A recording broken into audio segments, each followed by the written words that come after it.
welcome to Ed Up Insights, where innovation and thought leadership comes together to meet and really considers what's next, right, for higher education, what's possible. And I'm your host, Chuck Ambrose, and really grateful for you to tune in. We're available on all the streaming platforms as well as YouTube. Would love for you to engage by subscribing, by sharing, but more importantly, be a part of the conversation. Consider what voices you want to hear, what questions you'd like to have answered, and how we can create that future together.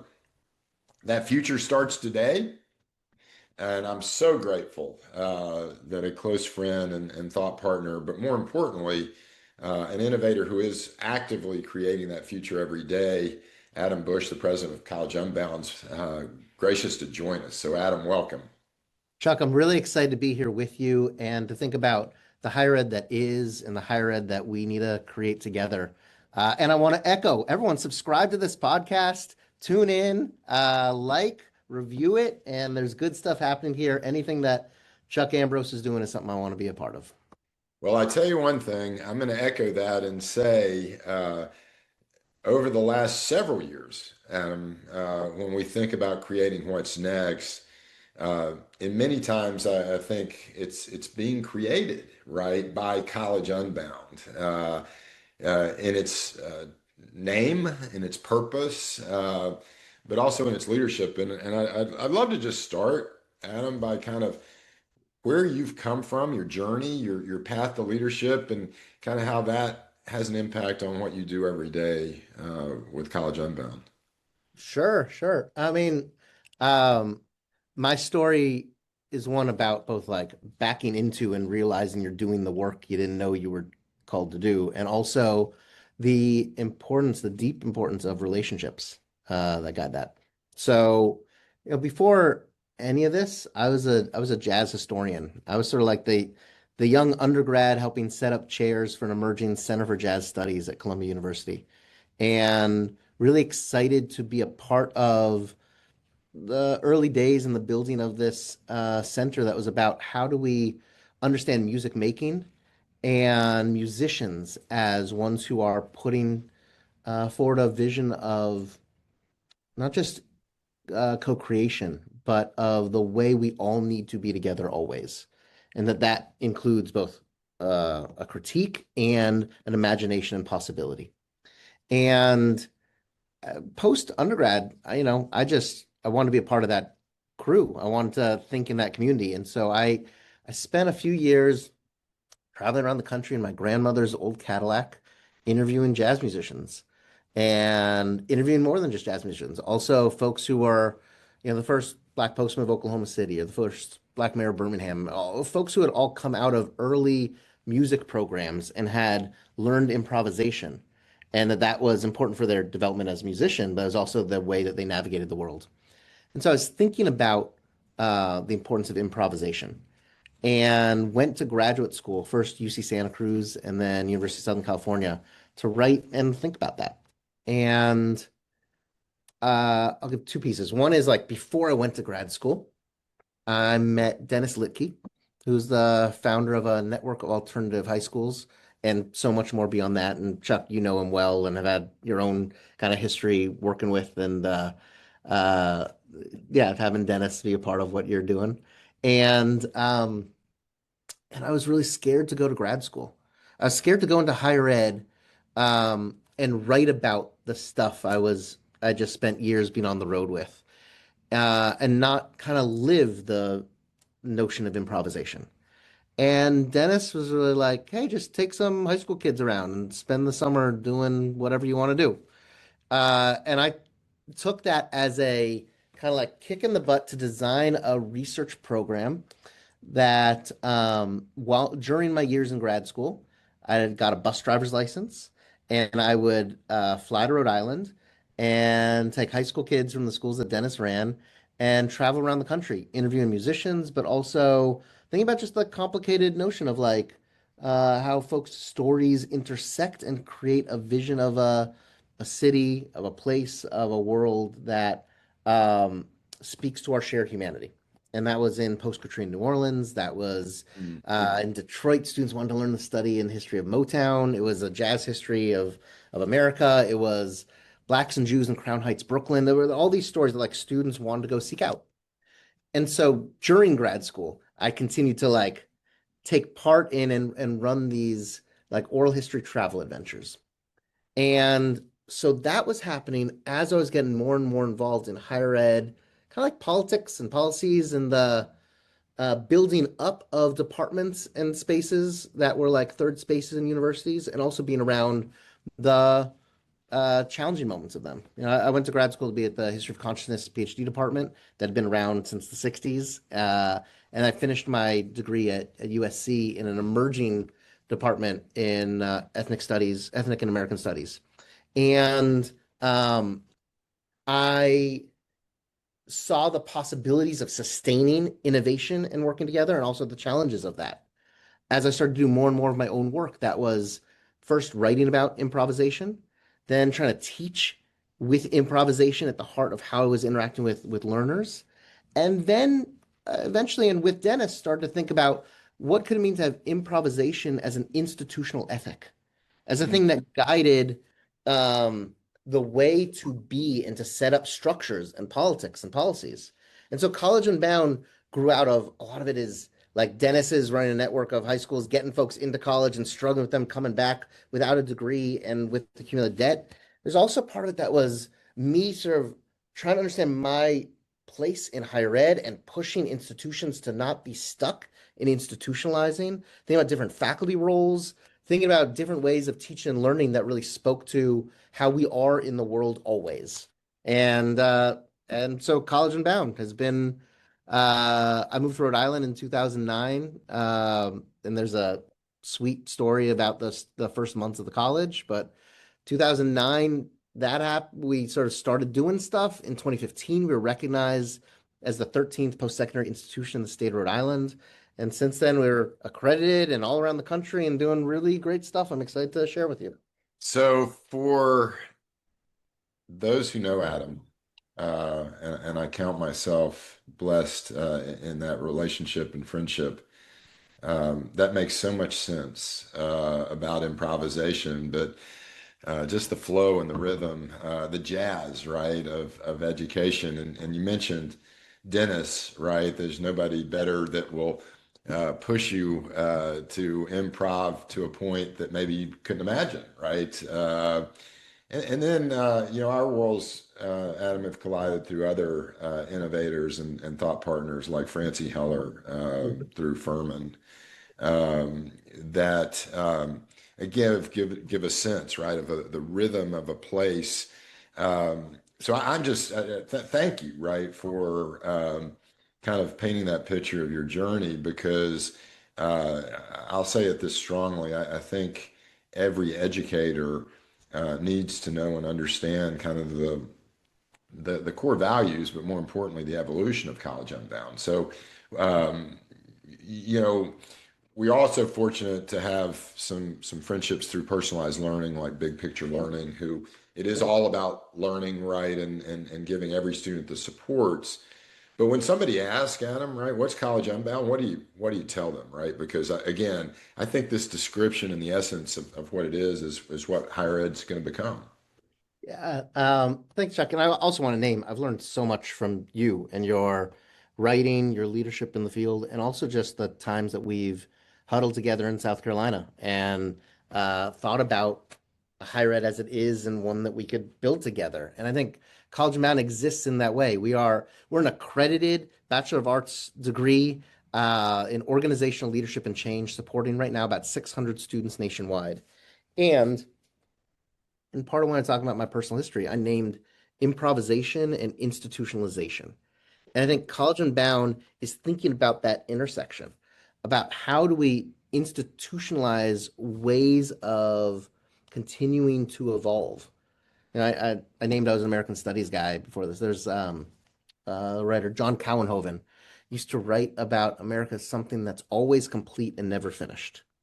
Mm. And institutions try to make the claim that they are what they are, and they find their stability in being static, whether it's in brick walls or in the buildings or in their policies.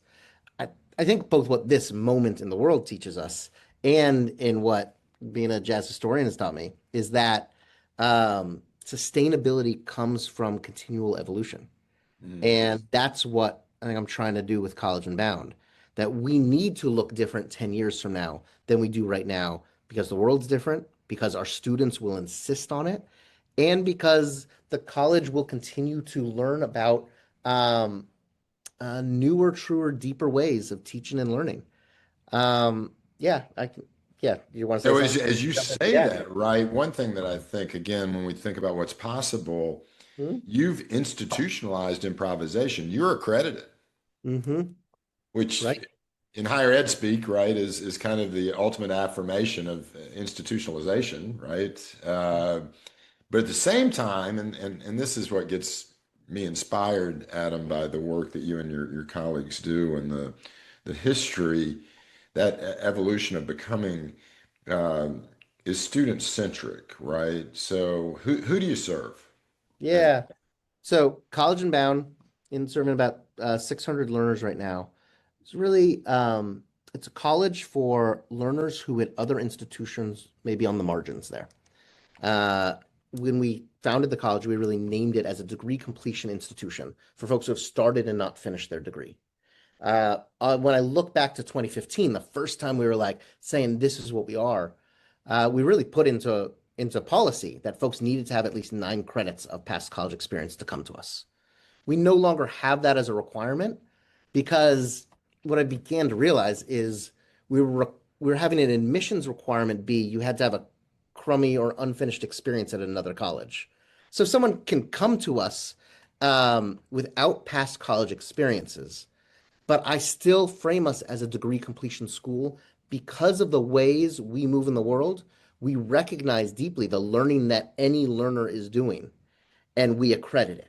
And so folks earn credit towards their bachelor's degree at College Unbound in a number of ways. One of which is really uh, a really deep, what others would call learning, prior learning program.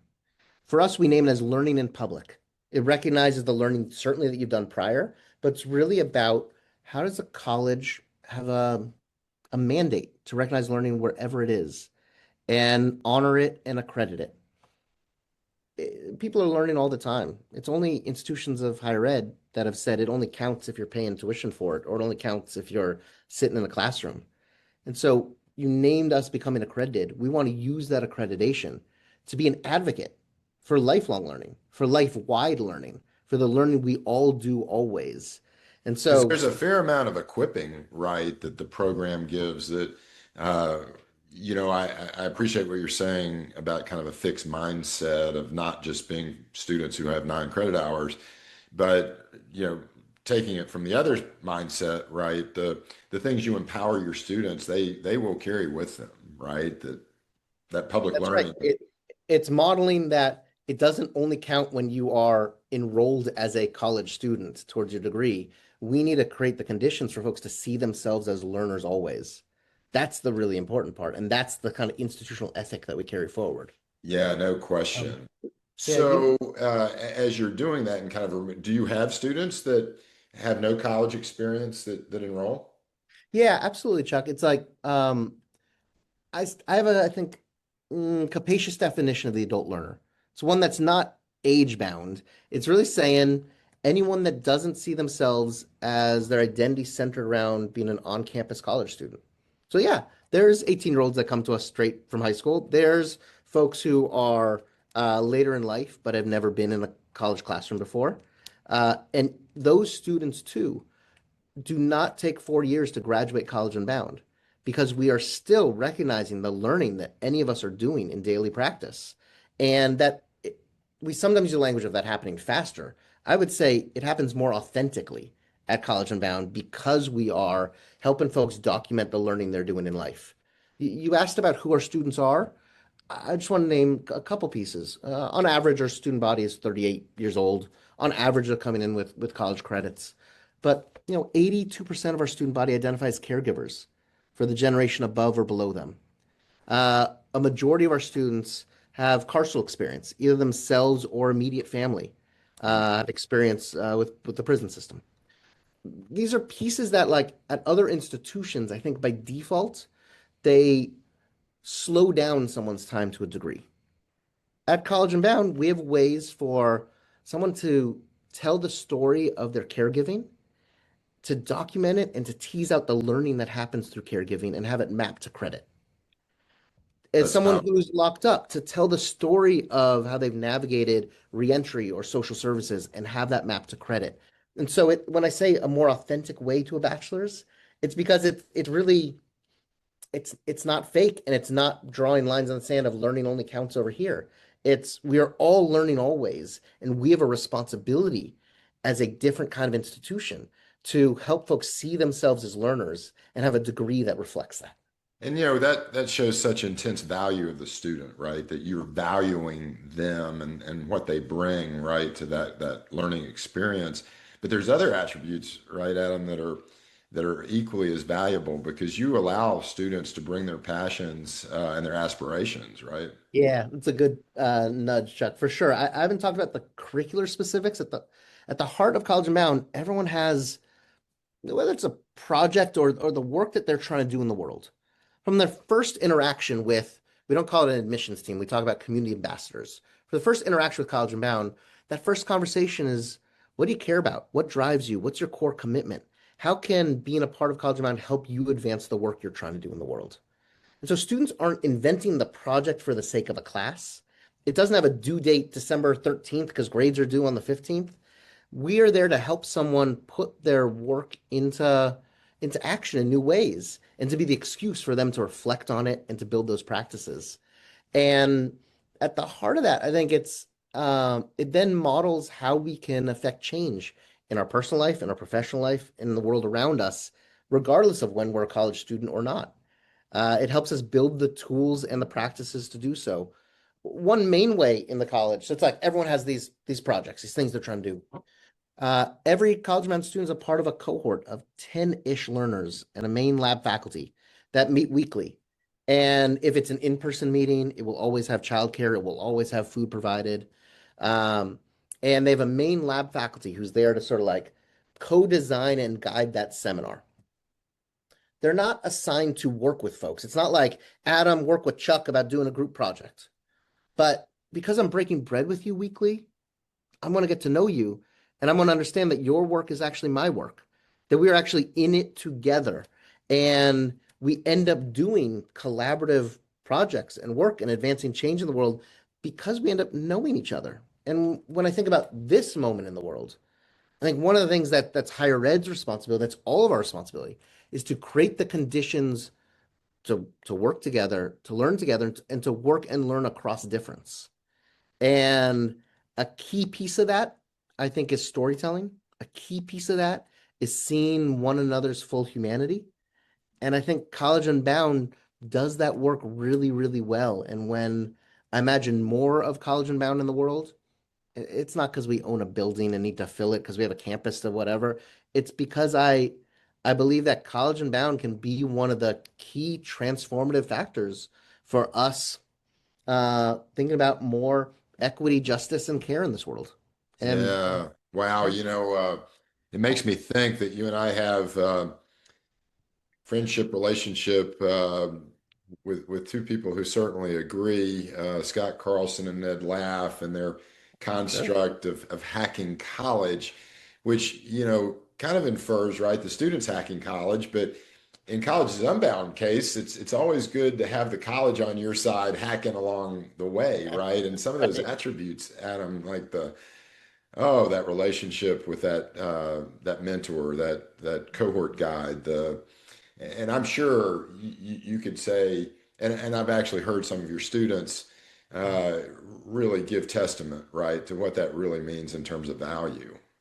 Yeah, I mean, you're right to bring Scott and Ned's book into this Hacking College because that's about the ways that undergrads should really insist their institution reflect who they are, what their needs are, and to not fit into a major as it's predetermined.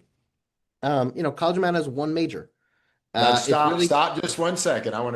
We have to call that was the the one distinguishing factor, right? Because I've run colleges that have had as many as, oh, let's say 163 majors, right? Yeah. So say that one more time. How many majors do you have, Adam? College Unbound, the entirety of it is a Bachelor of Arts degree in organizational leadership and change. It's awesome. And really one way to think about it is it's a meta major. It's a thing that it's a framework for learning and affecting change in the world that fits no matter what your work is and no matter what pathway you're trying to walk through. So, we have a lot of students who are teacher assistants trying to become classroom-based teachers. We have a lot of folks who are community health workers or who are librarians or navigating reentry or folks who work in public housing authorities.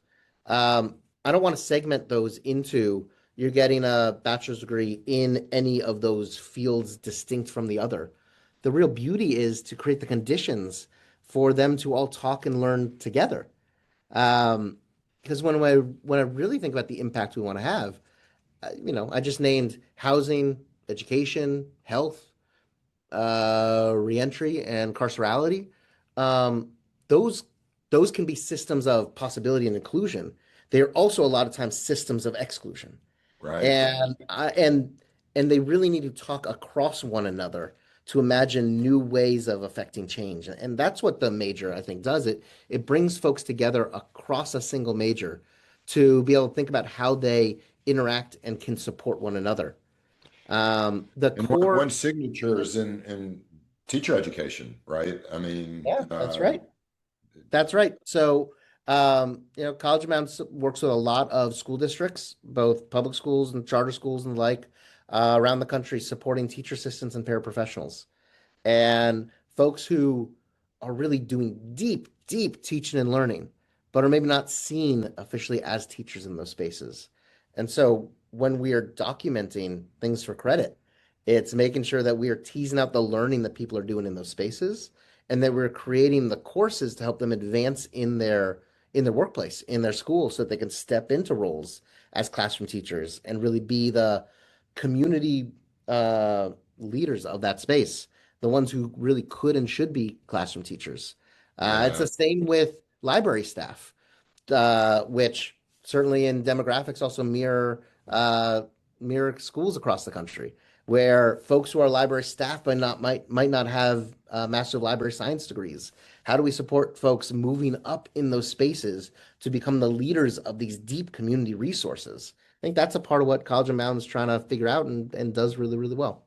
And that's another thing I appreciate so much, Adam, because as you've evolved, you've been willing to adapt, right? When you said you're trying to figure it out Yeah. on a lot of fronts, how much it cost, Yeah. the prior learning, and those kinds of things that you've definitely evolved. One thing people may not know, it may be in your backyard, right? So, Right. where is College Unbound, Adam? Yeah, so even if it's not yet in your backyard, there's no reason it can't be. Let me frame it like that. And so College Unbound has some deep commitments to learners in Rhode Island, in the Delaware Valley, like Philadelphia and the surrounding Delaware and New Jersey. It's in South Carolina in Chuck's backyard. We support learners in Chicago and in Seattle, Washington. And it's really set up to be taking part anywhere it needs to. So if you have 5 friends in your life who don't have a bachelor's degree and want to start gathering around your kitchen table, that can be College Unbound. If you are running a workplace that has folks who don't have a bachelor's degree, and by supporting a cohort of learners, it can help you as your organization or workplace build capacity in new ways because they'd be tackling work and problem solving about the things that you as an organization are grappling with. That's College Unbound. Yeah. Um, so College Unbound can grow in the ways it needs to meet the moment. I also, so much of our shared history, Chuck, is about higher education. I want to make sure also we're not framing it as everyone else is doing it so and College Unbound is doing it great. The only way to do anything is together. And the most exciting thing for me about College Unbound's future is the way that it complements other higher ed institutions to be more themselves, to step more fully into the mission and vision work that they've already always been doing. So I think about how can College Unbound be the college for parents of first generation college students on Mm. Furman's campus or on anywheres, where there may be cohorts of first gen students, but we know from a history of supporting learners that too much too many times higher ed becomes a thing that separates families. That like someone gets a degree and they move away from home or their families who may not. But I think that there's a way to see it as a multi-generational commitment to learning.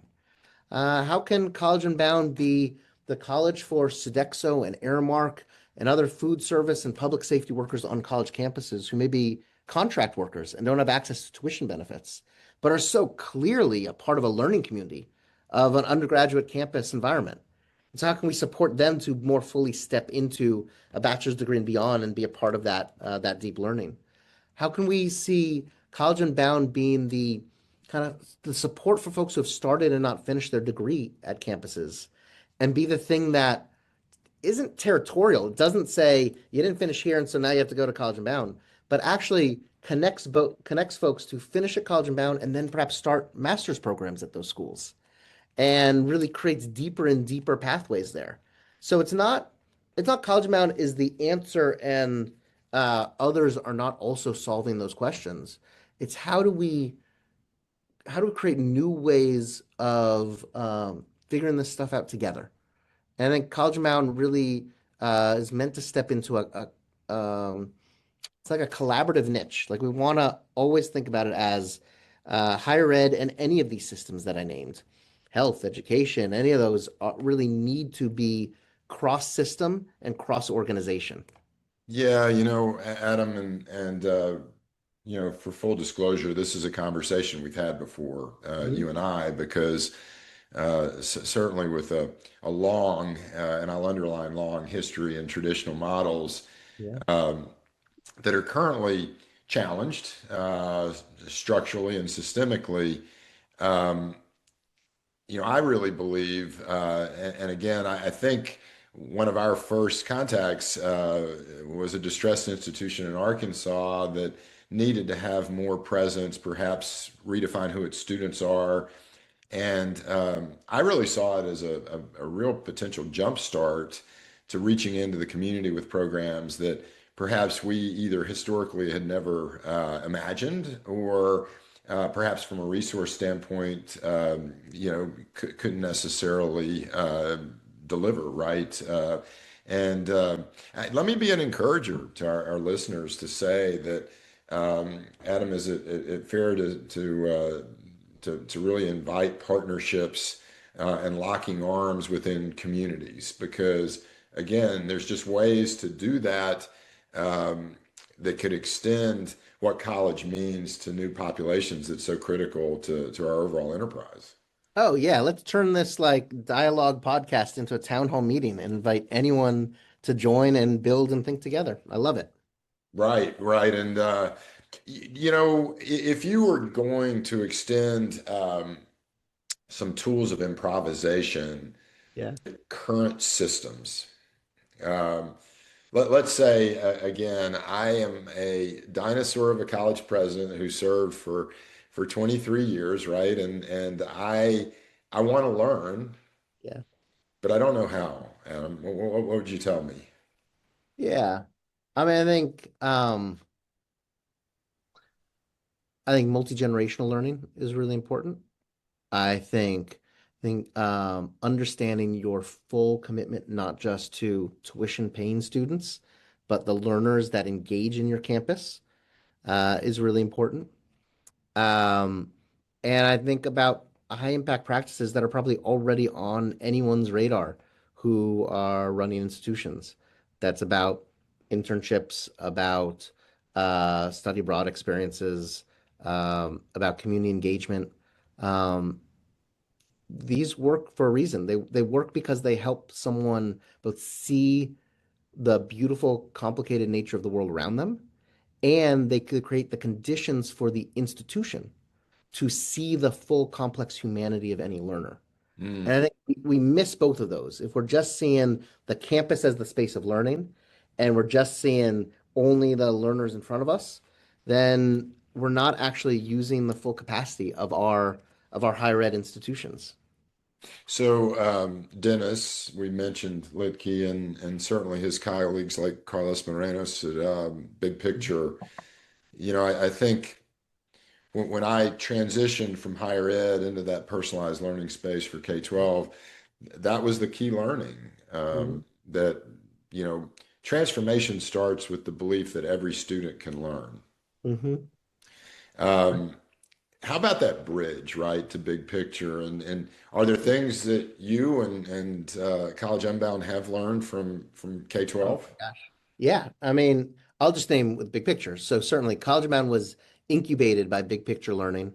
And right now both Carlos and Andrew sit on our board. We're the co-directors of Big Oh Picture yeah, Learning. And I want to think about both.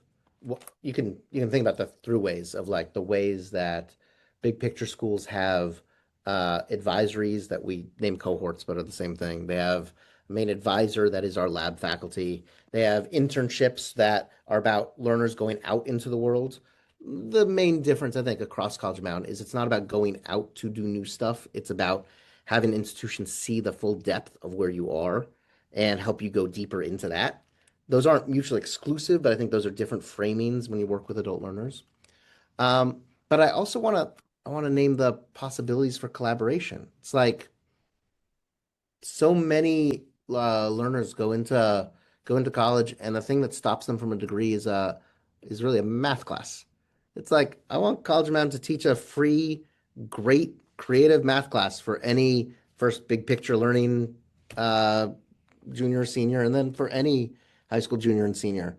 I want to use our accreditation to make sure folks can move through a college degree, as smoothly as possible. If that's one of the impediments, I want to think about that. I want to be a college for parents of young folks in high schools, so that they are finishing a college degree at the same time that their kids might be just about ready to go off to college. There's ways that I think too often we're positioned as like, is it liberal arts or is it workforce? Is it K-12 or is it higher ed? These things are so clearly enmeshed. Learning is learning, and we gotta think deeply about that. And the other piece, it's both about I think the beauty of how big picture moves in the world, but also about how I think the deep most effective higher ed is that it doesn't distinguish sort of like diversity and equity initiatives over here and civic and community engagement stuff over here. It's totally. like you have to think about these things as hand in hand. You have to think about the intersections of promotion and tenure with mentorship, with community engagement, with scholarship that is public scholarship. You have to think about pathways to leadership. You know, one of my most favorite things about College and Bound. So one, we're an open admission school, and folks come to us with like a lot of times crummy experiences in higher ed in the past. So folks come to us feeling like there's not another higher ed that suits them. And then a third of our staff and a third of our lab faculty are alumni of the college. Uh, 40% of our students, of our alums, go on to graduate school within 3 years of completing their degree. There's something really beautiful of like folks who didn't see themselves as belonging in higher ed to finish their bachelor's all of a sudden are both continuing on in graduate programs and are building a career around it because they see the change that they can affect. And I think a higher ed that more fully leans into that, leans into the repair work of recognizing the ways it hasn't allowed folks to be there and be so present as learners, and then to embrace them and to think about those learners as being the ones to build for the future, then I think we're in really good hands. Yeah, I have a feeling that our EdUp Insights is going to have a thread that runs all the way through it because that sense of recognizing that equity really does mean just providing every individual with the supports required to be successful is kind of the way College Unbound is built, Yeah. right? And it's built with people who are infectious, right, about being engaged with it. I think, Adam, about Jokitha Seabrook here in Greenville, who may not be an alum, but she's quick to say, I am that student, Yeah. right? And yet she's a community mobilizer. She's a convener. She's a teacher, who helps facilitate learning. And, anytime you're around, any of your alums or certainly those engaged in leadership, um, it just gives you hope, right, Yeah. for what's ahead. I've I have a common question I have to ask because you are recruiting a third of your staff from your student body as alums, and but as you think about what's next, Mhm. and we could term at least for traditional that this inflection point means something's going to be next, and we're going to have to create it because. Um, just again, I think we're required to do that to meet future needs of students. But what do you tell people about the future and what they should equip themselves with, and then how best to serve? Yeah. I have a dear friend who says, I'm neither a, he's speaking of himself, but I'm owning it. It's like I'm neither a pessimist nor an optimist because they know what they think they know what's coming. But I'm hopeful. And I'm hopeful because I'm around learning all the time. And I see folks step more fully into their capacity as learners. And I feel I do too in different ways because I'm around that. And so I I feel hopeful for what's to come because I think that can only lead to better and deeper ways of being. I feel hopeful about a higher ed that can navigate this moment to be more generative and more collaborative. Um, uh, there's a lot that in the world right now that feels transactional, Mm. that feels territorial, that feels exclusionary, and learning is none of those things. So if there's more learning together, I think we're going to be okay. Um, and we talked at the start a lot about this like intersection of improvisation and institutionalization. I'll give one example. When we were starting the college, Dennis and I and others named what we cutely coined as our Big Ten, the institutional learning outcomes of the college. And every college has institutional learning outcomes that I think in a lot of institutions, they're like the byproduct of going to class. Like you're going to become whatever a citizen of the world, and you're going to be whatever their things are, their list of what it means to graduate successfully with a degree from this place.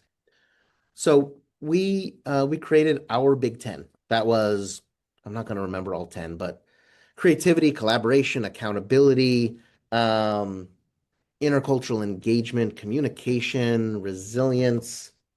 You're There, doing I got the well. stick. I'm Yeah, not they're pretty good. counting, but yeah. There you go. I got close.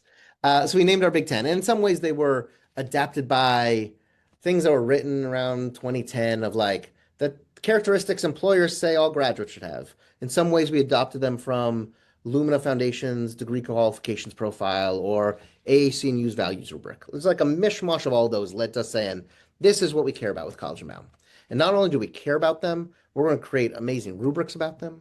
We're going to measure them all the time at both like start and a 360 degree. And whenever students do presentations, they're going to talk about them. And then we realized not only did we need to measure them a lot, we kind of to make them have impact, we need to make them graduation requirements. And so Mm. then it was like those early years, every student had to create portfolios demonstrating their proficiency in those 10.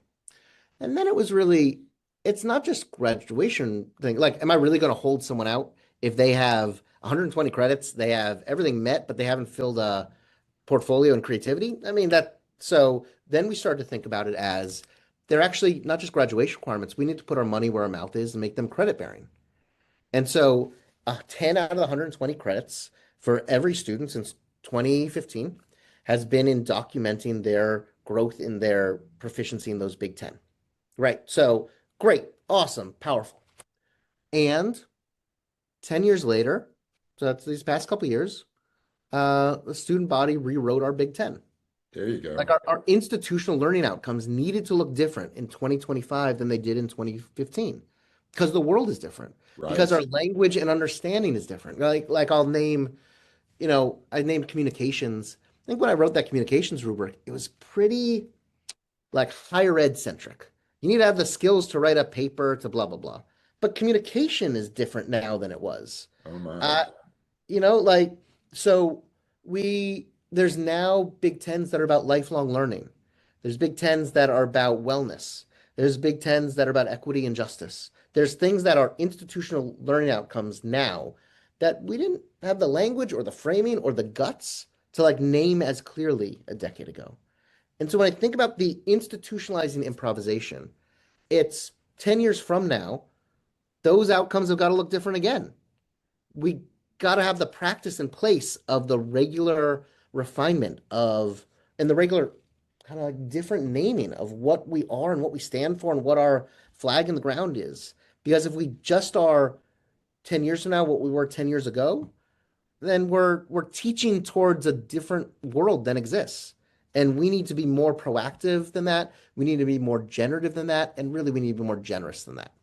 Yeah, and as you say that, I mean, again, if I were that future leader learner, I did hear you say that asking your students to engage in creating that future with you is a pretty critical element, right? Yeah, that's Because right.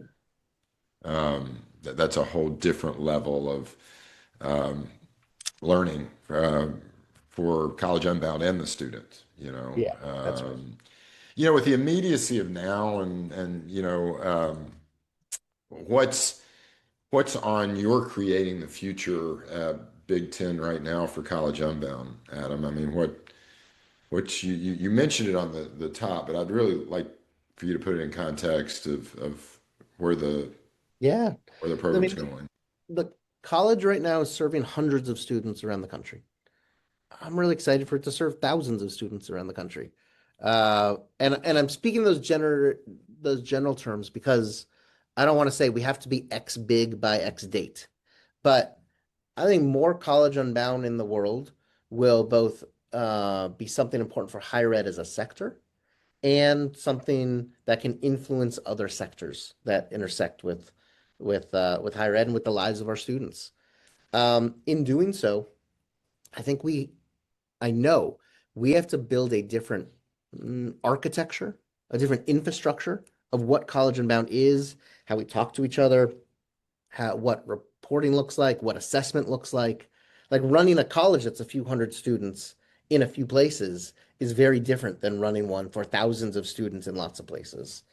And so there's a different way we have to move in the world and learn from one another that we're now in the planning stages for.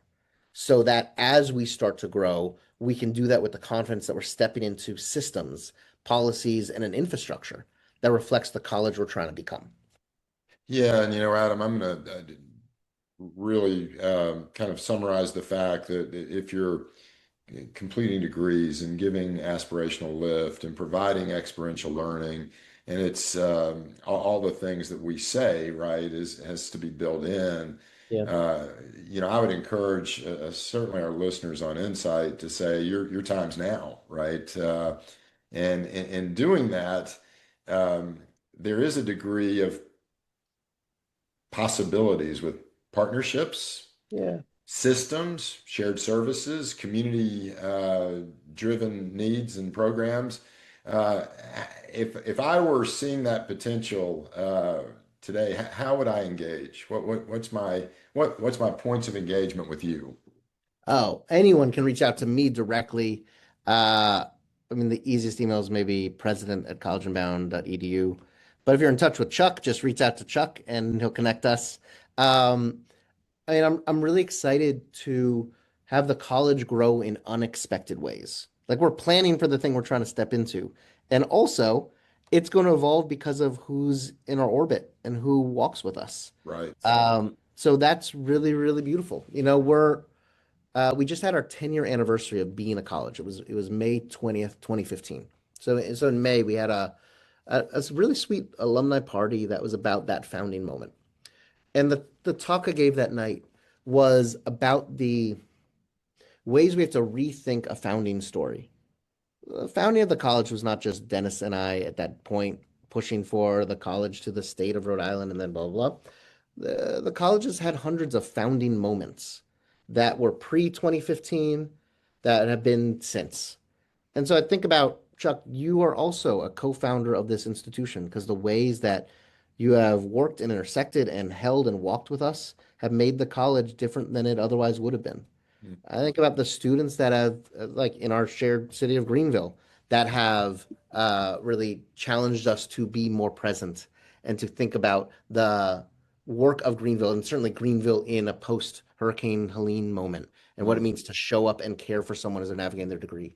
I think about so many ways that folks who enter into College Unbound's orbit and have pushed for it to do certain work have helped refine the college and have had different founding moments. And so those are ones that are unexpected, but we can create an institution that will pivot with care and with intention when that happens. And that's what I'm really excited to do. Well, let me ask you the most important question. I have a friend, a relationship, a family member who needs College Unbound. Is the website the best portal to go? collegeunbound.edu gets you there. There's a way to apply on that website, but also for real, I just gave my email. Anyone that's a friend of this podcast, if they just want to reach out directly to me, please do. We'll definitely not only post, but give notice and extend that invitation anytime we have the chance, Adam. With the intent of this podcast to really being focused on what's possible, going back to your foundings, your comments about your evolution, people like Dennis and Francie and everyone who's been engaged, you and your leadership team. Thanks for creating that future, making it hopeful. So we'll look forward to seeing what's possible together. Thanks, Chuck. Yeah, I'm really excited to walk with you and Dennis and Francie and our shared Greenville community and so many others that will make sure College Unbound continues to be unbound and to figure out what it means to institutionalize a program that will affect change in our own lives and in the larger kind of sector that we're working in. Gives us hope that what's coming is going to be pretty exciting. Yeah, Thanks, Adam. absolutely. Always. Great conversation. Thanks, Chuck. Take care.